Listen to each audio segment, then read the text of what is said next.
Bulldozer खुद एक समस्या है। ये डेमोक्रेसी को खत्म करने की साजिश है। यही सदा गूंजेगी,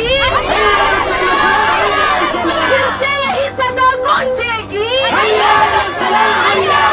लोगों को तो आपके मंदिरों से कोई मसला नहीं है। हमने तो कभी नहीं आप लोगों के मंदिरों पे कोई मसला उठाया। आपको हमारी मस्जिदों से मसला क्यों है? मुसलमान बीजेपी के खिलाफ हो या बीजेपी के एक्ट्स के खिलाफ हो, प्रोटेस्ट करने के लिए सड़कों पर आता है, उसके घर डेमोलिश किए जाते हैं। लेकिन ये प्रीत सिंह जिसने दिल्ली की पीस और हार्मोनी को खत्म करने की कोशिश की, उसके घर पे बुलडोजर क्यों नहीं चले? जो सरकार है ना, ये किसी की नहीं है। आप देखिए अयोध्या में जब मंदिर बनाया गया तो वो मंदिर कैसे बना? लोगों के घर तोड़कर बना।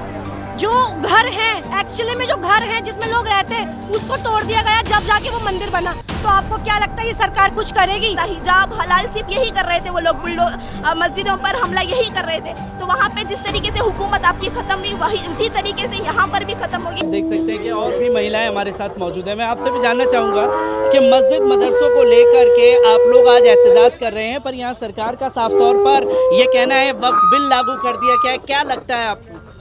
जी, क्या सवाल था? वक्फ बिल जो लाया गया है उसको लेकर के तो ऐसी कार्रवाई और की जाएगी मस्जिद मदरसों के ऊपर, तो इंसाफ की उम्मीद है आपको कहीं? जी, इंसाफ की उम्मीद जहाँ तक है, देखिए जब तक हिंदुस्तान में बीजेपी की हुकूमत है, माइनॉरिटीज़ को कहीं पर भी उम्मीद नज़र नहीं आ रही है। अभी आप देखिए मस्जिदों पर इतना हमले हो रहे हैं, लेकिन उसके बारे में क्या कार्रवाई की जा रही है? इसके अलावा ये जो मस्जिदें डेमोलिश हुई हैं, महरौली की मस्जिद 700 साल पुरानी मस्जिद थी वो जो डेमोलिश की गई। 700 साल पुरानी मस्जिद थी जो डेमोलिश की गई थी। तो मेरा सवाल ये है कि जब ये वक्फ बोर्ड की ज़मीन है, क्या ये वक्फ बोर्ड एक्ट का उल्लंघन नहीं है? दूसरा मेरा सवाल ये है कि ये 700 साल पुरानी मस्जिद थी, तो क्या ये प्लेस ऑफ वर्शिप एक्ट 1991 का उल्लंघन नहीं है? ये सारी मस्जिदें इस तरीके से बुलडोज़र की जा रही हैं, इलीगल तरीके से रात में आकर ना प्रॉपर उसको नोटिस दिए बगैर इलीगल तरीके से तोड़ी जा रही हैं। और हम किससे उम्मीद लगाएं इस चीज़ की कि कौन इंसाफ देगा? ये बीजेपी गवर्नमेंट से हम उम्मीद लगाएं? आप देखिए प्रीत सिंह जिसने भवाना की जब मस्जिद डेमोलिश हुई, उसके बाद एक वीडियो बनाकर वायरल करता है। वो कि क्या है, हम जो मुसलमान मेरे ऊपर जो किए हैं उसका ये क्या है, बदला है, मुसलमानों की फतरेबाजी का बदला है। अगर एक मुसलमान बीजेपी के खिलाफ हो या बीजेपी के एक्ट्स के खिलाफ हो, प्रोटेस्ट करने के लिए सड़कों पर आता है, उसके घर डेमोलिश किए जाते हैं। लेकिन ये प्रीत सिंह जिसने दिल्ली की पीस और हार्मोनी को खत्म करने की कोशिश की, उसके घर पे बुलडोजर क्यों नहीं चला? आज हमारे इस देश के प्रधानमंत्री नरेंद्र मोदी बड़ी बड़ी बातें करते हैं। रेड फोर्ट पे खड़ के आप बात कर रहे थे कि यूनिफॉर्म सिविल कोड लाना चाहिए। 70 पर 8 साल हो गए, यूनिफॉर्म सिविल कोड अब आ जाना चाहिए इस मुल्क के अंदर। आप अगर यूनिफॉर्मिलिटी की बात कर रहे हैं तो सिर्फ खाने पीने पर क्यों? इंसाफ की बुनियाद पे भी बात कीजिए ना। उसका घर भी डेमोलिश करे, क्यों नहीं हुआ डेमोलिश? और जो मस्जिदें इलीगल तरीके से इस तरीके से तोड़ी जा रही है, ये बुलडोजर की पॉलिटिक्स डेमोक्रेसी को खतरा है। एक मामूली जो यहाँ पर माइनॉरिटी कम्युनिटी है, उसको जो क्या कर रहे हैं, टारगेट करने की कोशिश की जा रही है। यहाँ पर जो आवाज़ उठा रही है, डिसेंट की आवाज़ों को दबाने की कोशिश की जा रही है ये बुलडोजर के जरिए से।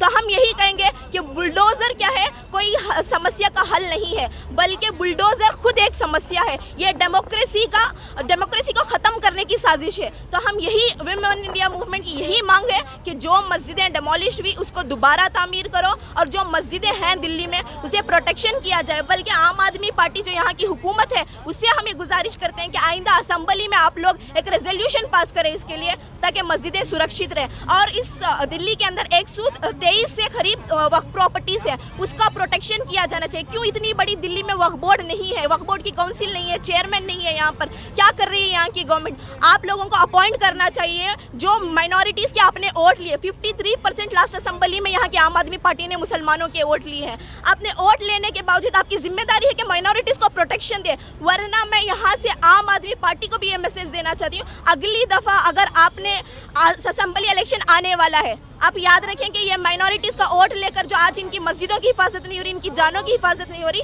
तो आपको हम, अगर इस वक्त हमारी प्रोटेक्शन नहीं हुई, अगर रेजोल्यूशन पास नहीं हुआ, तो आने वाले इलेक्शन में आपको इसका अवाम अच्छा सिला देगी। और ये जो बीजेपी की हुकूमत जो कह रही है, जो बार बार ये सोच रही है कि नफरत की सियासत पे हुकूमत बना लेगी दिल्ली के अंदर, आपका भी वही हाल होगा जिस तरीके से कर्नाटक के अंदर बीजेपी की हुकूमत को मार गिराया। उन्होंने भी यही किया था, हिजाब हलाल सिर्फ यही कर रहे थे वो लोग, मस्जिदों पर हमला यही ही कर रहे थे। तो वहाँ पे जिस तरीके से हुकूमत आपकी ख़त्म हुई, वही उसी तरीके से यहाँ पर भी ख़त्म होगी। ये नफरत से आपकी हुकूमत नहीं चलेगी। पर हमने साफ तौर पर देखा है कि जो अल्पसंख्यक मंत्री हैं किरण रिजिजू, उन्होंने पार्लियामेंट में खड़े होकर के साफ तौर पर कहा कि महिलाओं के साथ नाइंसाफ़ी हो रही है, मुस्लिम महिलाओं के साथ खास तौर पर, इसलिए वक्फ बिल लाने की ज़रूरत पड़ रही है। ये क्लियर एक एजेंडा है बीजेपी का वक्फ बोर्ड में घुसने का। अगर आपको प्रोटेक्शन देने तो प्रोटेक्शन के लिए बनाओ ना, इसके बजाय ये क्या बात होती है कि आप दखल अंदाजी कर रहे हो। मुसलमानों की ज़मीनें हैं, वक्फ की ज़मीनें जितनी भी हो मुसलमानों को बिलोंग करती है। इसका चेयरमैन, इसकी काउंसिल सारी मुसलमान होनी चाहिए। उल्टा आप मुदाखिलत कर रहे हो, ये कह रहे हो कि इसमें क्या करेंगे, नॉन मुस्लिम्स को भी इसे ऐड करेंगे। ये क्या बात हुई? आपको प्रोटेक्शन देना है तो प्रोटेक्शन के लिए बनाओ ना, मुदाखिलत की क्यों की जा रही है? हम ये कह रहे हैं मुदाखिलत हम नहीं सहेंगे, यही हमारी मांग है। क्या लगता है आप लोगों को कि लगातार ये कहा जा रहा है कि मुस्लिम महिलाओं को इंसाफ दिलाना है, मुस्लिम महिलाओं को इंसाफ नहीं दिला पा रहे? बंगाल में डॉक्टर के साथ क्या हुआ, फिर देहरादून का नया मामला सामने आया। क्या लगता है, नारे बड़े बड़े दिए जा रहे हैं? मुझे बताइए इंसाफ कौन दिलाएगा? सरकार का क्या काम है? सरकार का जब सरकार बनी गई तो सरकार का ये काम था कि वो मस्जिदें तोड़ेगी।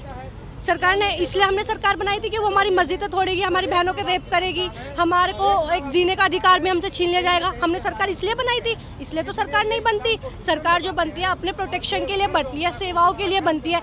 लेकिन हमने जो सरकार बनाई, चलो बदलाव आएंगे सरकार बनने से, लेकिन हमारे देश में ऐसे बदलाव हमने पहली बार देखे हैं। 2014 से लेके अब तक जो बदलाव आए इस देश में, कभी भी गवर्नमेंट आगे नहीं आई इस चीज़ में लेकर कि चलो हमने मान लिया आपने हमारी एक मस्जिद शहीद करी। हमारी जो सबसे पहली गलती थी, अपनी मस्जिद देकर हमने आप लोगों को अपनी मस्जिद दी ये लड़ाई झगड़े बंद करने के लिए। लेकिन आपको, आपका जो फ़र्ज़ बनता था, आपका जो काम था कि उस मस्जिद की जगह आप हमें और मस्जिद बना कर देते। लेकिन नहीं, आप लोगों ने क्या करा, और मस्जिदें हमारी तोड़ना स्टार्ट कर दी। किस लिए? क्योंकि आप लोगों को ये पता ही नहीं। हम लोगों को तो आपके मंदिरों से कोई मसला नहीं है, हमने तो कभी नहीं आप लोगों के मंदिरों पे कोई मसला उठाया। आपको हमारी मस्जिदों से मसला क्यों है? कैलाश नगर की भी जो मस्जिद तोड़ी गई, उसको बताया गया कि वो रेलवे की लाइन थी। रेलवे की लाइन, उसके बगल में ही मंदिर है, तो वो रेलवे की लाइन में नहीं आता।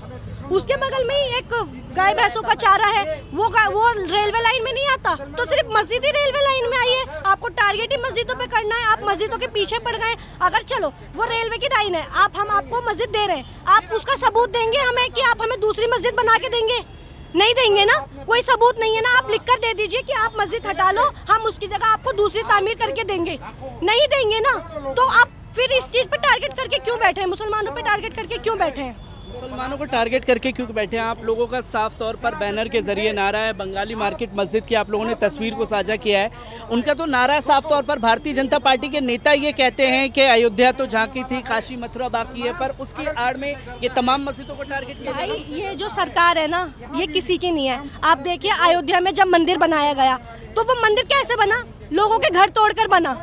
जो घर हैं, एक्चुअली में जो घर हैं जिसमें लोग रहते हैं, उसको तोड़ दिया गया, जब जाके वो मंदिर बना। तो आपको क्या लगता है ये सरकार कुछ करेगी जब अपने लोगों की जमीन नहीं छोड़ी उसने?